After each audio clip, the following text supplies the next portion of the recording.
आता कराड सांगलीला उपचारासाठी जाण्याची गरज नाही. हे सर्व मिळणार एकाच छताखाली धन्वंतरी मल्टी स्पेशालिटी हॉस्पिटल खरसुंडीमध्ये. 25 वर्षे विश्वासपूर्ण सेवेचे एकमेव ठिकाण. हॉस्पिटलमध्ये उपलब्ध सुविधा, अद्ययावत ऑपरेशन थिएटर, प्रसूती कक्ष, नॉर्मल डिलिव्हरी, ECG सेंटर, स्त्रीरोग चिकित्सा व उपचार, फॅमिली प्लॅनिंग ऑपरेशन, वंध्यत्व उपचार व मार्गदर्शन, डिजिटल एक्स-रे, रक्तातील साखर तपासणी मशीन, लहान मुलांचे लसीकरण, नेब्युलायझर मशीन, मेडिकल व ॲम्ब्युलन्सची सोय, पॅथॉलॉजी लॅबोरेटरी सोय, स्पेशालिस्ट डॉक्टर्स, अनुभवी नर्स, ब्रदर्स व स्टाफ. आमचा पत्ता खरसुंडी, भिवघाट रोड, खरसुंडी.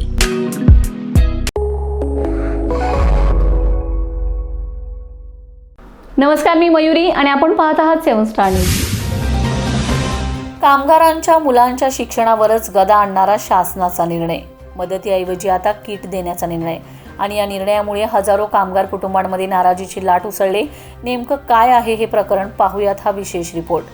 13 जुलै 2026 रोजी राज्य शासनाने काढलेल्या GR विरोधात सांगली येथील सहाय्यक कामगार आयुक्त कार्यालयावर शिवस्वराज्य कामगार संघटनेच्या वतीने निवेदन देण्यात आले असल्याची माहिती शिवसेना उबाटाचे जिल्हा उपप्रमुख शिवाजीराजे शिंदे यांनी दिले. संघटनेच्या पदाधिकाऱ्यांनी आरोप केला की 1ली ते 8वी पर्यंतच्या विद्यार्थ्यांना मिळणाऱ्या शैक्षणिक लाभ योजना बंद करण्यात आल्या असून 12वी पर्यंतच्या योजनांमध्येही असे बदल करण्यात आले. त्याचा प्रत्यक्ष लाभ कामगारांना मिळणे कठीण होणार आहे. यापूर्वी मिळणाऱ्या आर्थिक सहाय्यामुळे कामगार आपल्या मुलांच्या गरजेनुसार वह्या, पुस्तके, गणवेश आणि इतर शैक्षणिक साहित्य खरेदी करू शकत होते. मात्र आता रोख लाभ बंद करून कंत्राट पद्धतीने शासकीय किट देण्याचा निर्णय घेण्यात आलाय. संघटनेचा आरोप आहे की या किटमध्ये विद्यार्थ्यांच्या प्रत्यक्ष गरजेच्या वस्तू असतीलच याची खात्री नाही.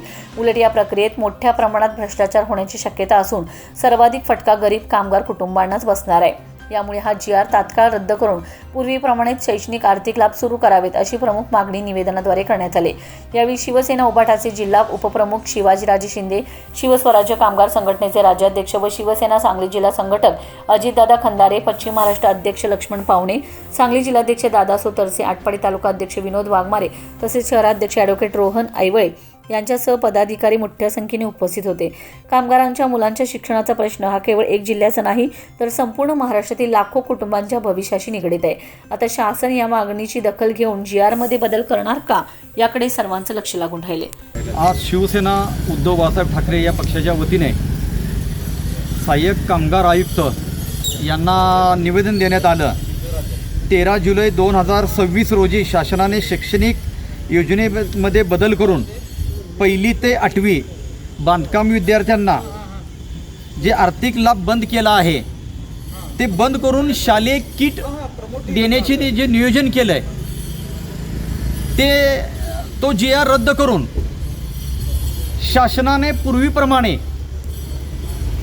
मुलांना शैक्षणिक लाभ मिळण्यासाठी जी आर्थिक मदत केली जात होती ती करण्यात यावी. कारण शैक्षणिक किटमध्ये काही ठराविक वस्तू येणार आहेत. जे बांधकाम कामगार आहेत, मोलमजुरी करणारे, त्यांना त्याचा उपयोग होत नाही.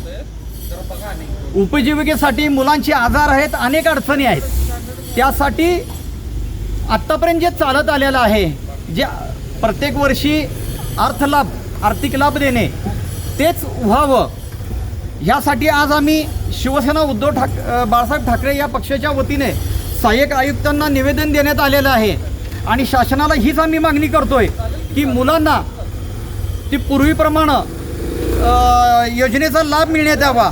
शासनाने E1 लाभ देण्याबाबत जे निर्णय घेतलेला आहे, ज्या समजा आता मुलांना पहिलीमध्ये स्कॉलरशिप मिळाल्या त्यांना ती FYलाच मिळणार आहे. म्हणजे मुलांना मधल्या शैक्षणिक वर्षासाठी त्याचा लाभ मिळणार नाही. शासनानं एक विचार केला पाहिजे. पाया भक्कम असेल तर इमारत मजबूत होणार आहे. तुम्ही FYला देऊन खालचं रिकामं राहणार आहे. त्या मुलांचा पाया भक्कम करण्यासाठी त्यांना सुरुवातीपासून शैक्षणिक लाभ देण्यात यावा, हीच आमची मागणी आहे. या ठिकाणी सहाय्यक कामगार आयुक्त यांना जे निवेदन दिलेलं आहे त्याच्यामध्ये जे नवीन GR आलेला आहे त्याच्याबद्दल आम्ही सविस्तर चर्चा केली. त्याच्यामध्ये जो GR आहे त्याच्यामध्ये E01चा जो विषय आहे, जर पहिलीमध्ये दुसरीमध्ये लाभ घेतला असेल तर जवळजवळ 13वीपर्यंत त्यांना कुठलाही अर्ज लाभाचा करता येणार नाही. त्याचबरोबर मधला काळ आहे त्याच्यामध्ये जी मुलं आहे त्यांना कोणताच आर्थिक लाभ मिळणार नाही.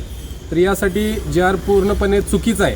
याच्यामुळे कामगारावरती अन्यायच होणार आहे. तरी हा GR लवकरात लवकर रद्द करावा अशी आमची मागणी आहे आणि या पद्धतीनं आम्ही आज साहेबांना भेटून निवेदन दिलेलं आहे. रमेश जाधव, 7 स्टार न्यूज, विटा.